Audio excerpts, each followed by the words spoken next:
శ్రీ గురుభ్యో నమ. 7వ అధ్యాయం 30వ శ్లోకము. ఓం సాధిభూతాధిదైవం మాం సాధియజ్ఞం చ ఏ విదుః ప్రయాణకాలేపి చ మాం తే విదుర్యుక్తచేతసః. ముందుగా అర్థం తెలుసుకుందాము. సాధిభూత అది దైవం, అది భూతముతోనూ అది దైవముతోనూ, సాది యజ్ఞం చ అది యజ్ఞంతో, మాం విదుహు నన్ను తెలుసుకుంటారో, యుక్తచేతసః నాయందే లగ్నము చేసిన మనస్సు కలవారు,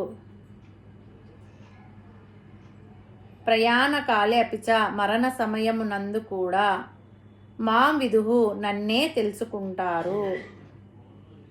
పరమాత్మ ఏమంటున్నాడంటే, అది భూతం, అది దైవం, అది యజ్ఞం అన్నీ నేనే అని ఎవరు తెలుసుకుంటారో అటువంటి వారు వారి అంత్యకాలమున నిశ్చలమైన యుక్తమైన మనసుతో నన్నే తెలుసుకోగలరు.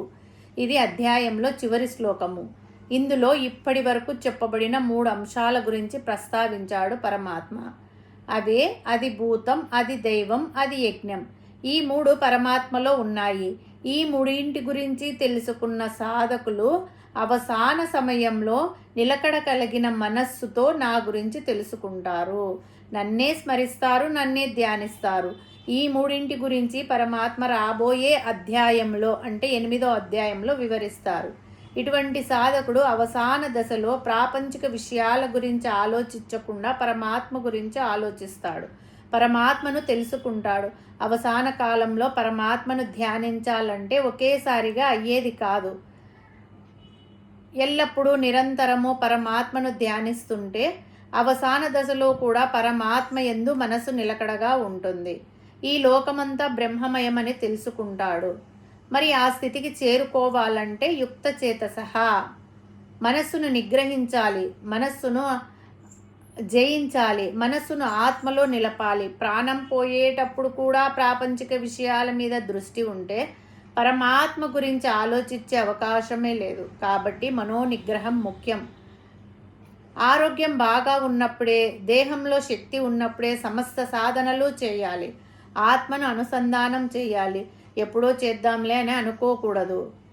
ఎందుకంటే అప్పటికప్పుడు భగవంతుణ్ణి స్మరించడం అంటే కాని పని.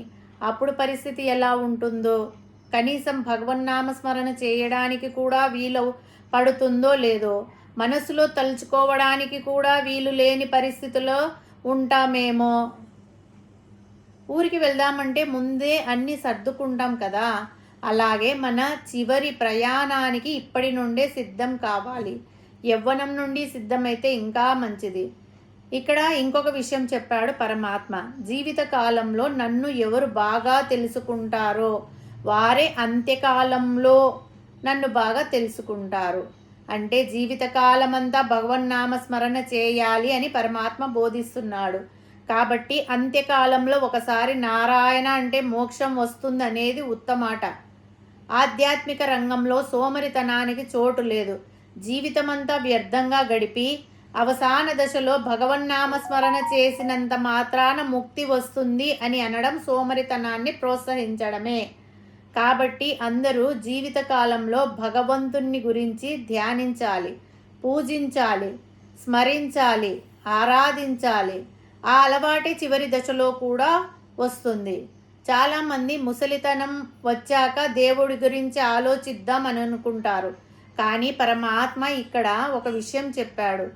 జీవితాంతం మనం దేని గురించి ఆలోచిస్తామో మరణ సమయంలో కూడా అదే గుర్తుకు వస్తుంది.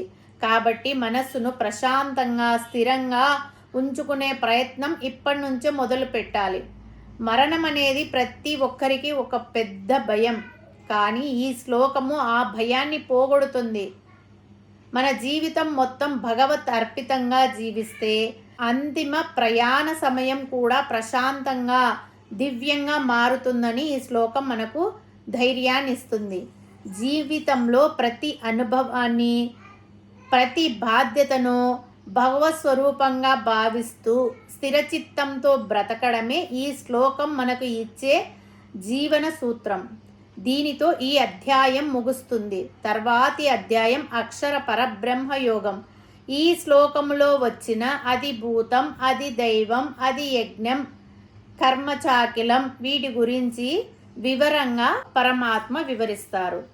ఓం తస్సత్ ఇది శ్రీమద్భగవద్గీతా సో ఉపనిషత్సు బ్రహ్మ విద్యాయాం యోగశాస్త్రే శ్రీకృష్ణార్జున సంవాదే విజ్ఞానయోగో నామ సప్తమో అధ్యాయః.